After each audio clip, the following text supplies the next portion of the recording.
What's going on, everybody? Welcome back to the Daily Dime. Not our best night last night, although it did feel like, on the one hand, like we had some pretty unlucky losses, like Avdia getting to 14 points in the first half and not scoring in the second half, kind of insane. But we were spared a level of tilt that I don't hate the fact that we didn't have to feel, since nothing would have hit regardless. Yeah, and I mean you just get hit with almost the all-time nut low Malik Beasley game. Like I was watching some games on delay last night, so when I do that, sometimes I try to avoid the being in the NBA DFS chat, the Pick'em games chat, if I can afford to, right? If we're in a spot like we were last night where no more games are locking anytime soon, because if we are, then obviously I'm in the NBA DFS chat, but I sneak peeks at like, man, Malik Beasley starting slow. Beasley still nothing. Like I actually had a friend text me about Malik Beasley and how bad he was, and I was like, this where we are right now in the night, it's got to be the fourth quarter. I was like, is he still over? My buddy was like, yep. So I knew it was gonna all come crashing down pretty early on. But another 7 games here tonight. And I will shout out Krugers in the NBA DFS chat. Had a very good night on the DFS side of things. And our boy Preston, who's in here almost on a daily basis, hit an 8 of 8 of his own. I think turned $10 into like 2,800 or something. So, Preston, obviously FTN subscriber, using the tools. He was bouncing some of those ideas off. I saw you talking about some of those props he was eyeing yesterday in the Pick'em Games channel. So it comes through for Preston, and we hope to catch some of that heat from P-Buck going into our Tuesday slate. 7 games on tap tonight. Absolutely. And I'll also bring up the fact there was a moment that was absolutely hilarious in the Detroit game where Beasley had gotten benched. And I was like, do you really bench a guy because he's 0 for 5? And so I go to the game and I see he's a minus 24. They're down like 6. Yeah. And the second worst plus minus on the team is minus 9. It's like, how the hell is this even possible? So, it was bad. It was a down game for Beasley. If we're talking about guys with poor performances last night, man, Jeremy Sohan, like he lost minutes in the fourth quarter because he was off last night, man. As the guy who watches all the Spurs games, like that was not a performance that has been on par with what we've come to expect this year. Zach LaVine was cooking him. Like that was such a bad game from Sohan, Alex. Like I half expect him to have a new hairdo come tomorrow night's game against the Bucks. Rodman style there.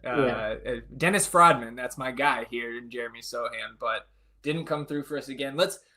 Enough of this, pity party. Let's jump into some of the picks here tonight. And I know you are waiting on Underdog to hopefully post some more stocks props here because we have one, I think, right now. We've got one. We've got Walker Kessler. We also don't have any free throws made props yet, which, as you know, like they just became one of my favorites because we saw some massive edges yesterday. The Anthony Edwards under on his free throw made hit easily. The under on DeRozan, which you mentioned it like right when I told you. Now I had already placed it and I already sent it out to everybody, but you worried about what would happen if Fox missed, and Fox ended up missing. And like I had thought of that, and I was pretty sure that the initial price was factoring in no Fox. Right.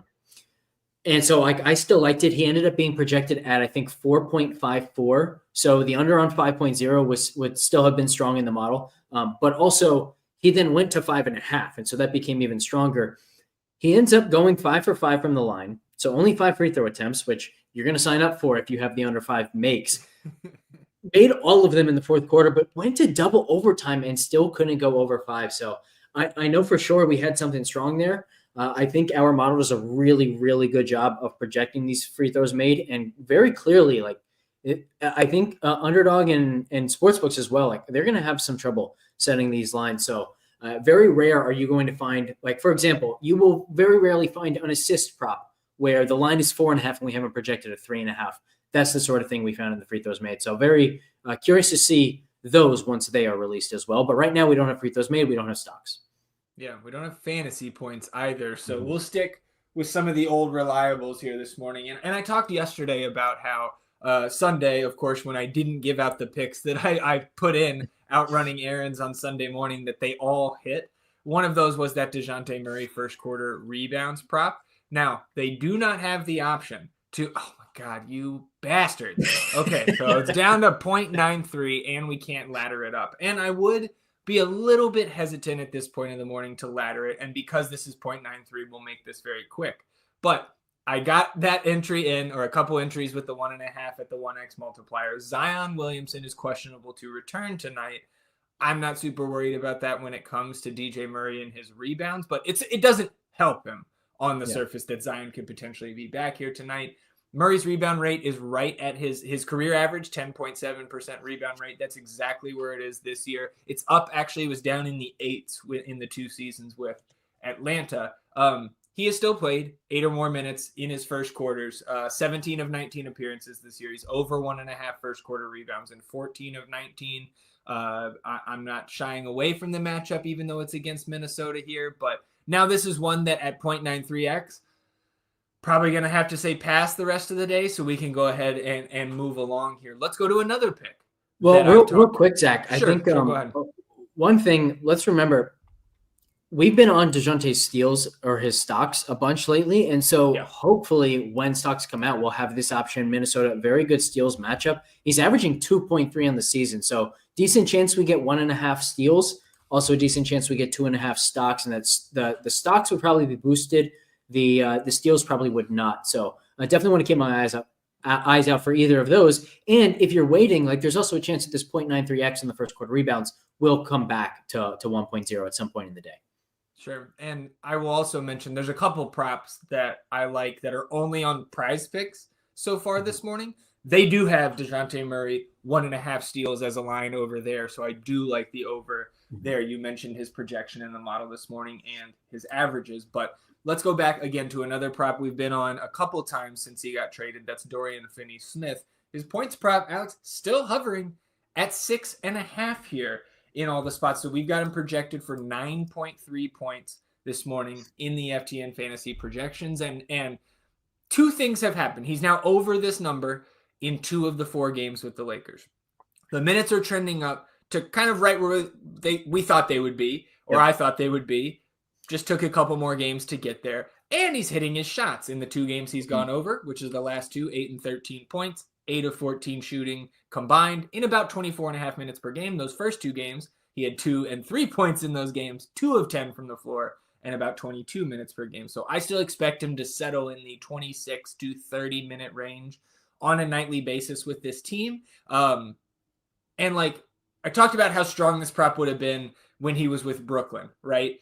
Mm-hmm. He only played 1 game above 32 minutes and I think 18 seconds with his 20 appearances with Brooklyn this year. So it's not like he was getting that many more minutes in the Brooklyn scenario, even in a starting role. And he was over this number in 16 of 20 games with Brooklyn. So again, is that a 1-to-1 comparison? No. But with that strong projection in the model, I think we have him in for 26 minutes. He was right at that number last time out. We've got him for 9.3 points. So even if you take that down to 24-ish, I think anything lower than that is too low for your expectation on Dorian Finney-Smith here tonight. You're going to have an over recommendation from the model as well. And it's a very strong one right now, north of 9. So I like Finney-Smith here against a very shorthanded Dallas team tonight on the road. Yeah, we also have a decent edge on LeBron's over assists. Let's see what it's at here. Mm-hmm. Oh, it's 8.5 on Underdog, only 8 on Prize Pick. So there goes the edge. There goes the idea to combine these. Still, I definitely like this Finney-Smith number. I think it's also worth noting, not only has he been on the floor more and is he making shots, he's also taking more shots of late. So everything kind of trending, as you said, to where we expected it to be on this new team. Yeah, it's just going to come down to, I think, and like technically your one team removed, a little bit of a revenge spot here going back to Dallas tonight. But also on the LeBron note, like he is the first taco over there on Prize Picks today. It's 19.5. Is that my favorite discount they've ever given us? No, but it is still very advantageous. Yeah. The line is 23.5. We haven't projected a hair north of 24 points here tonight. So I am, for anybody wondering, again, 99% of the time I am taking the discounts, no matter how strong they may be. And I am taking that LeBron pick over there on Prize Picks. Let's go. I think this is the game of the night. Boston and Denver. We are in Mile High tonight. Jokic rebounds prop is set at 11.5.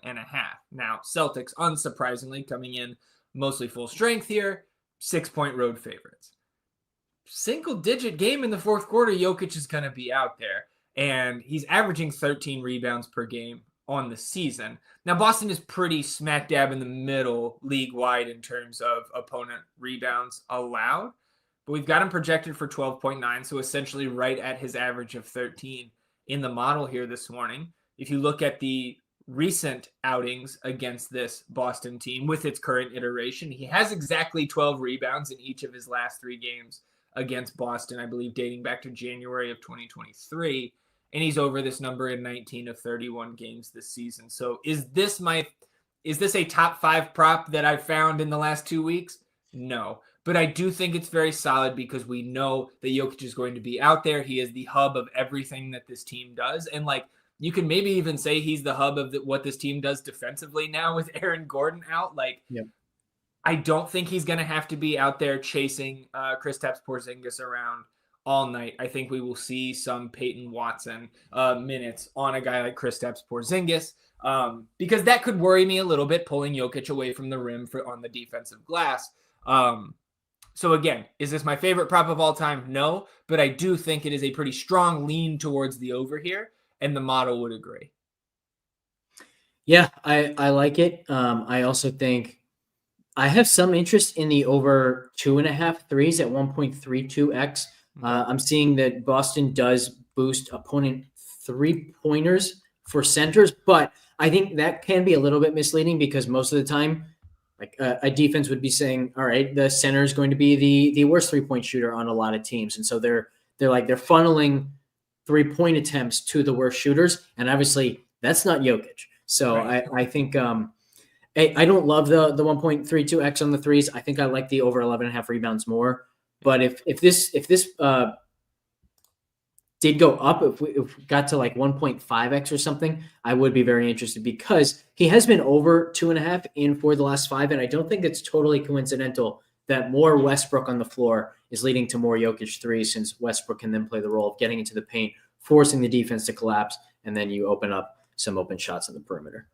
I will also note, I think some of that in the sample of the last 5, the last 2 games were against Wembanyama, and you don't go down low as much as you typically do when he's out there.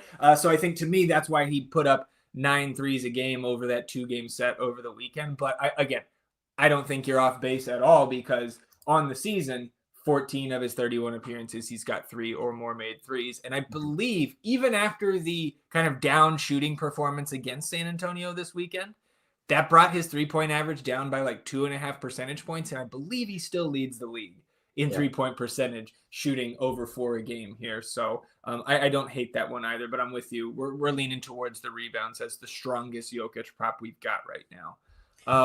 I know you got more, Zach, but what do you think of Derek's question here? Şengün rebounds versus Washington. 17 last game against the Wizards. Washington allowing rebounds to the ball boys. Yeah. No, I mean, that's Derek is not, he's joking, but that's not too far from the truth there. What is the line at for Şengün? 11.5. Okay. So we've got him just a hit, 11.2, I believe, is our projection here in the model this morning.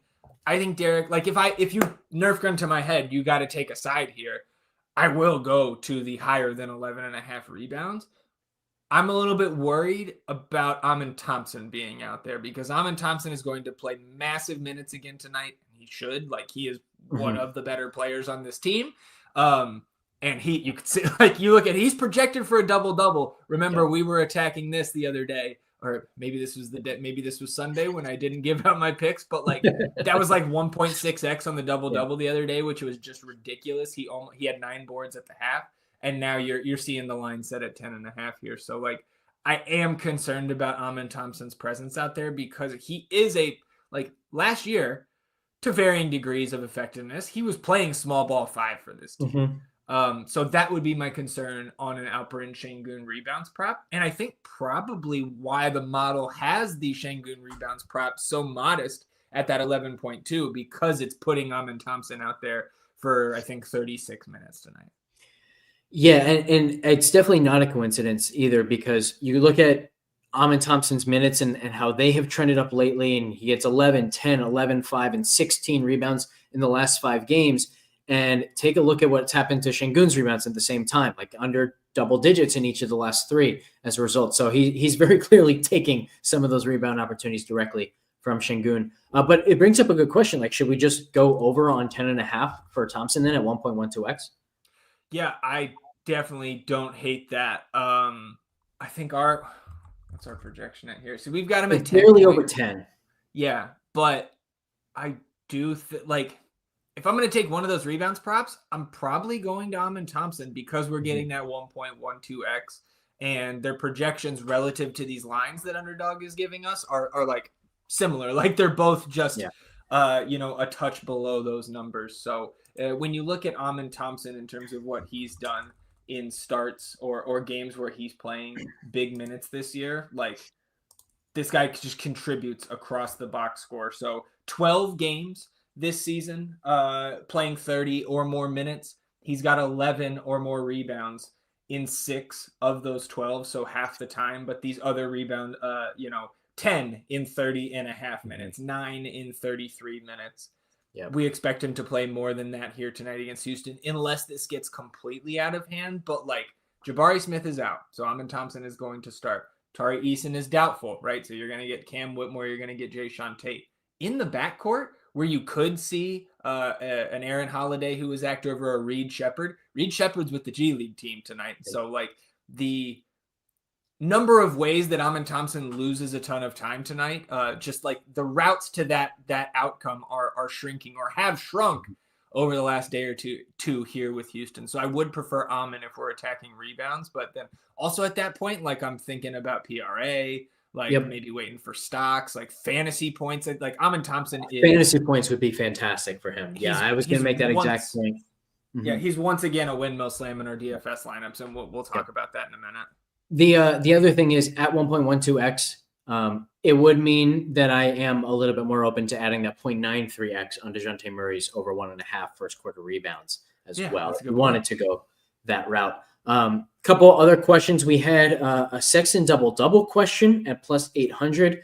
And then we also had, I think this one could be really good from Preston. By the way, if the guy just went 8 for 8 last night, you probably want to give some attention to it regardless. But the Devin Booker over 4.5 first quarter points could be really strong now that Beal has been moved to the bench. What do you think about this one?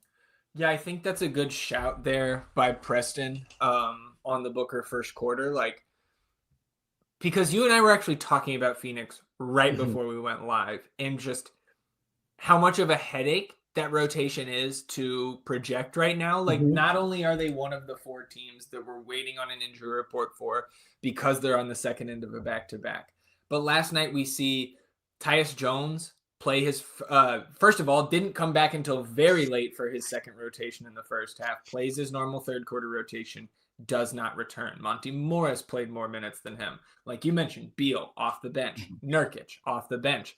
Oso Ighodaro was the center that played the most minutes at the 5. Bradley Beal still gets almost to 30. So it is just a mess there right now. And I think Preston has kind of narrowed it down to the right type of spot where we should be looking to attack here against Charlotte, and looking at either Booker or Durant in some of these first quarter props. Because this is also a game that like, I wouldn't be surprised if it got out of hand. The Suns are just 4.5 point favorites here. But I think honestly on either side of this game, I wouldn't be surprised if either team laid an egg here with Phoenix on the back-to-back, and just like the somewhat muted, but I think very real turmoil that is going on behind the scenes there, because Bradley Beal, by all accounts, is not happy, and Phoenix is looking to trade him. Yep. Yeah, I'm with Preston on the Booker side instead of Durant. I don't know if you saw as I was clicking through, but Durant up at 7.5 first quarter points because he typically plays the entire first quarter. Booker has been pretty steady right at 8. And if anything, like, I do think there's a chance that goes up as Beal exits the starting lineup. But regardless, I think this is definitely strong for Devin Booker. Only 4.5 is so low. And I I will say, like, I don't think there's enough of a boost going to 5.5 to 1.1x or to 6.5 and 1.49 for me to be interested. Maybe you say, okay, well, what if he's playing well and that means that he plays more minutes? And so then you could take it to like one of these big numbers and do a ladder that way. But I also think this is one where I'm probably just content to take the 4.5 first quarter points and leave it there.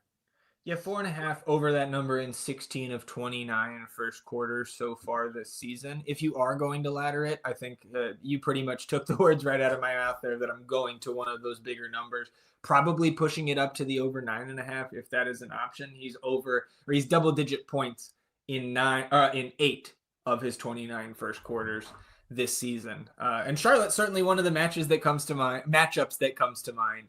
That he could do that against with Beal in the second unit here. So we were also asked, Costco was asking about Sexton double-double. On the surface, I will stay far away from that. I assume you're talking points and assists double-double there. I don't think there are enough pieces around Sexton tonight, given his proclivity for just loving him some Colin Sexton, right? And the young bull can score it. I think he's a great DFS option tonight. And like you are 8-1 there on the Sexton double-double odds, but like how many times has he even hit double-digit assists this year? Like he's got one. Okay, so that's not really his strong suit. So I would pass on that here tonight. Yeah, I would too. It's also noteworthy. Like they don't even let you ladder assists to 9.5. So it's like that tells you what a long shot it is for him to actually get there. And it just means that they can price the double-double at something that isn't that great, right? Like they're not giving you the option to take no on the double-double.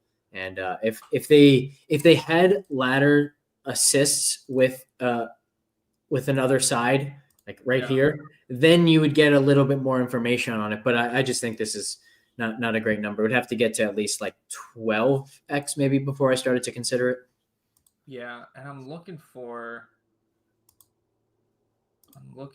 potential assists from last game I'm looking at the Wizards. Ignore me. But I think on the surface, without seeing the actual raw potential assist data from last game, like you're taking Keontae George out of this lineup, you're putting Isaiah Collier right back in there, who is the guy that for me, if I'm looking at or I'm thinking about assists in the backcourt of active guards for Utah tonight, Collier would be the guy that I would be looking to first. I'm not in the double-double capacity, but just like who can rack up more assists. So it's not for me tonight. Do you have any other picks? I have one more. This is another situation that we're waiting on the injury report. But Jaime Jaquez and his rebounds prop is set at 5.5 with a 1.13x multiplier on Underdog. Taking on the Warriors tonight, second end of a back-to-back, and they are 9.5-point road dogs here. So there is some blowout concern, like on top of the already volatile Jaime Jaquez minutes on a game-to-game basis, but played his second most regulation minutes of the season last night against the Kings, right? Double OT game, but he was at 35.5 minutes in regulation after getting the start.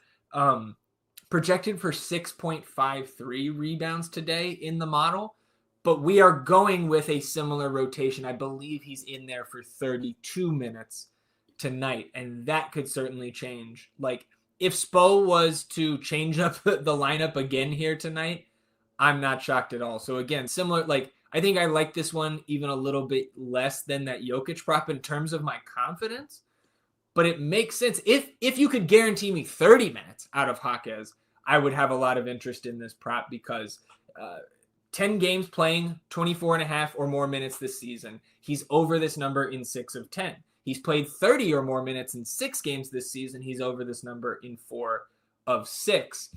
He averages 7.6 rebounds per 36 minutes. So if you're getting a true starting role out of Jaquez, this number with this multiplier is a very good pick. I'm just not confident in the rotations being the same, even 24 hours apart, just with the way that Spo has coached this team all year, or really multiple years, because of how many options he typically has at his disposal to match up differently, even in regular season games. but also being on a back-to-back. Like, we don't have the injury report yet. So I do have this in some entries this morning, but if I'm confidence level ranking all of these picks today, Hawkins is probably at the bottom of the 4 that I've really dove into here this morning. Makes sense to me. I also think there's an element with him of like, sometimes the minutes are just dependent on how he plays, and his play is inconsistent enough where it's going to lead to inconsistent minutes as well. Let's see. Do we have any stocks props up yet? Anything else that we can looked? I do. While you look, I have one specific prize picks prop that I have not seen on Underdog yet. Trae Young, 3.5 turnovers. The model loves this pick, and I think it makes a ton of sense.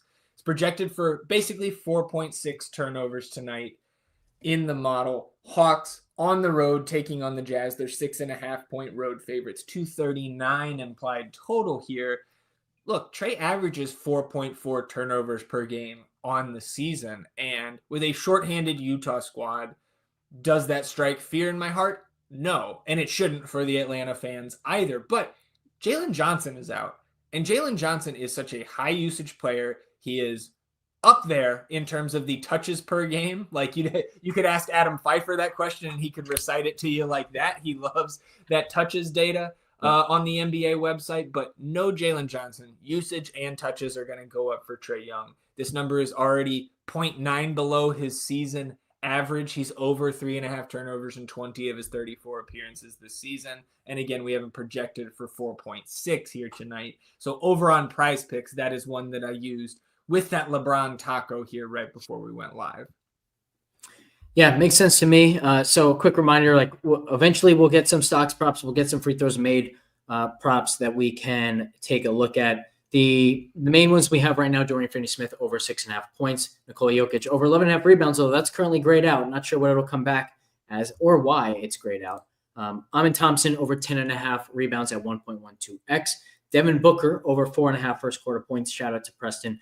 And we also had the DeJounte Murray over 1.5 first quarter rebounds, which I don't like using something under 1x unless we have something to balance it out, which at the 1.12x multiplier we do. Although look at that. First quarter rebounds over 1.5, no longer 0.93x back to 1.0. So we'll go ahead and throw that one in there, and hopefully Jokic will come back. But in the meantime, why don't we go talk some DFS?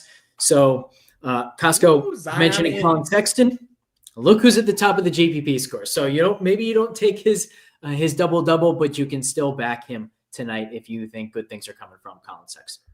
Yeah, Colin Sexton is one of the best DFS plays, at least on the DraftKings slate tonight at 6K. Again, just coming across Zion Williamson available to play here tonight.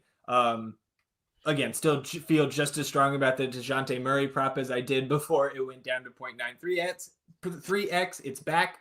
And if you get a refresh, Jokic 11.5 rebounds is also back. But so Sexton, from the DFS point of view, let me pull up the ownership projections and GPP scores along with you for the first time. Not surprised to see him, even at that 34% projected ownership, being in his own tier in terms of the GPP score. And I feel the same way about Jaime Jaquez there. Like, if 30 plus minutes are in the cards tonight, and again, we're still waiting on that injury report, but he looks pretty good at 5,200.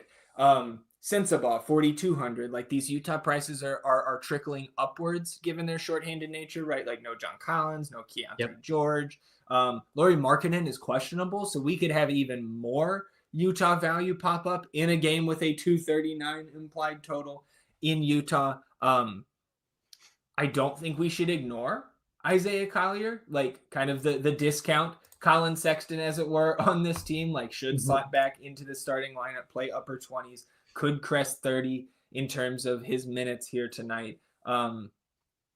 He's a rookie, man. The kid's like 20 years old. Like, is there a lot of volatility? Absolutely. But he's 4,200. And there's not a ton of guys on this slate that are 4,200 and going to have the ball in their hands as much as Collier. He's a guy who can fill up the box score on the right night, right? 11 rebounds and assists last time in his 28 minutes, but 1 of 8 from the floor. That's going to happen sometimes with a guy like Isaiah Collier. So I think we need to be paying attention to not just Colin Sexton, but a guy like Collier. And then, of course, you've got sub 4K price tags on Johnny Juzang, Svi Mikhailuk, right? We mentioned 4,200 for Bryce Sensabaugh. So like this Utah team is going to be a place where we're mining some value, regardless really of what happens with the other news because of how shorthanded they are. Other notes that I had. It's worth mentioning, by the way, this Atlanta team, unbelievable fantasy matchup. Mm-hmm. They boost points, rebounds, assists, steals, blocks, and they boost turnovers. And you might think like, well, why is that a good thing? Just it contributes to the game environment. They turn the ball over. They produce turnovers. It's any time like you see 3 teammates at the top of the GPP scores, you might think, okay, well, maybe I only want to take 2 of them, or maybe I want to take my favorite 1 of them. They're cheap enough, and the game environment is good enough where I don't think you run into any correlation issues if you wanted to play all 3 of these guys. Yeah, no, I think that makes sense to me.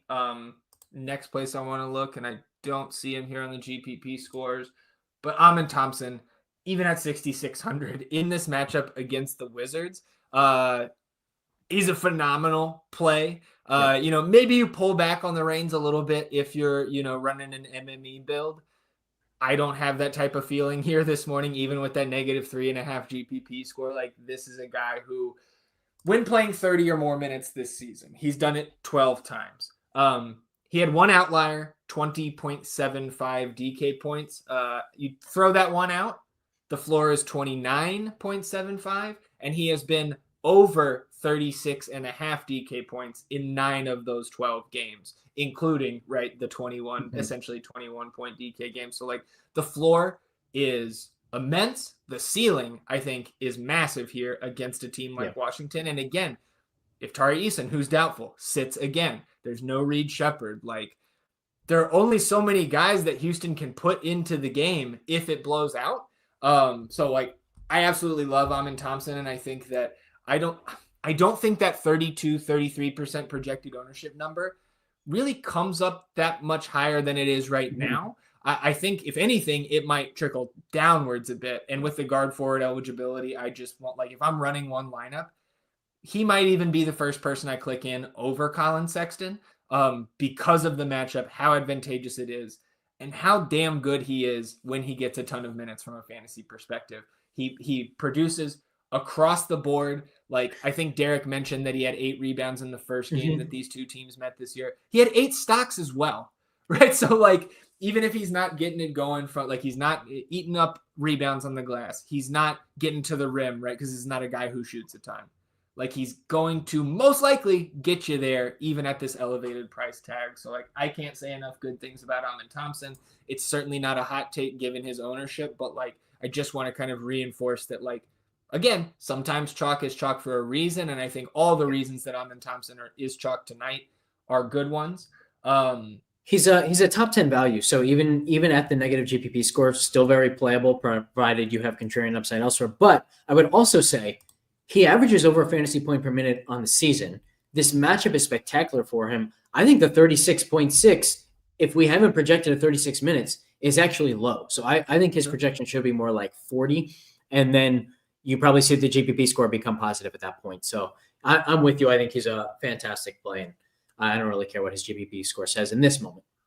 I think there's some interesting situations to watch too. Again, waiting on Phoenix, Dallas, Minnesota, and Miami injury reports. And speaking of Dallas, man, like, that lineup they ran out there yesterday, Point, Najee Marshall, like, I did not watch that first quarter. I want to go back this afternoon and check out what they were doing, because they actually had a nice little start with that unit. But like, if Najee Marshall is going to start at the nominal point guard again, PJ Washington at the 3, Maxi Kleber, Daniel Gafford left early last night. So Derek Lively will remain in this starting lineup, even if Jason Kidd shuffles the other 4 spots around.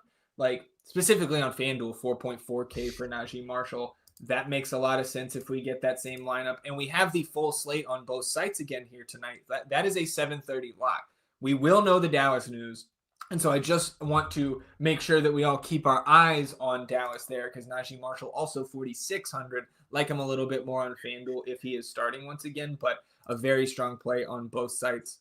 regardless, you can see him up there in terms of the value ranking on DraftKings. And then Derek Lively, if Daniel Gafford is ultimately ruled out here, like they have other bodies. You can go a little bit smaller with Kleber. You can pull Dwight Powell into this rotation and play mid to high teens in minutes. But Derek Lively, even in a matchup against LA, I have some interest there. If Daniel Gafford misses, they are 6.5-point home dogs here. No Kyrie, no Luka. And you see J-Main there saying you think Lively gets a double-double. On the surface, yes. But again, it is a tough matchup. We haven't projected for 10.6 points, 9.2 rebounds. So right in that double-double range. Yeah. And it's also worth noting that, like, if someone's projected at, let's say, 10 and 10, that doesn't mean he's likely to get a double-double, because it means it's close to 50% on both the points and rebounds. Now, they can be correlated, with putbacks and things of that nature. But let's see, what do we have a double-double prop for him available anywhere? His line, by the way, over an underdog is 9.5 points at 0.94x and 9.5 rebounds. The double-double is 1.54x. Do you have a take there, Zach? I don't hate that at all. I think, again, like getting that before we get potential Gafford out news is probably a good idea if you're looking at it right now. I don't think that multiplier gets better throughout the day, and I don't think those odds on DK Sportsbook get better if Daniel Gafford gets ruled out. I like the plus 195 on DraftKings a lot more than I like the 1.54x for what it's worth on underdog. Sure, yeah, I think that's totally fair. Let me see. What are my other notes here?